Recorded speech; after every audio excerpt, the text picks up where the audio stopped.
قبر میں داخل کرتے وقت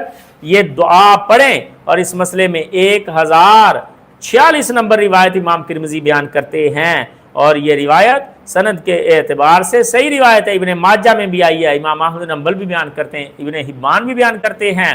حدثنا ابو سعید الاشج قال حدثنا ابو خالد الاحمر قال حدثنا الحجاج عن نافع عن ابن عمر، عبداللہ ابن عمر کا شاگرد نافع کہتا ہے کہ عبداللہ ابن عمر نے بیان کیا کہ نبی علیہ السلام کو اذا ادخل، نبی علیہ السلام یہ فرمایا کرتے تھے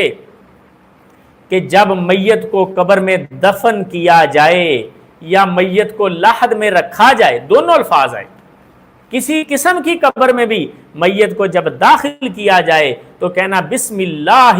و باللہ وعلی ملت رسول اللہ، بسم اللہ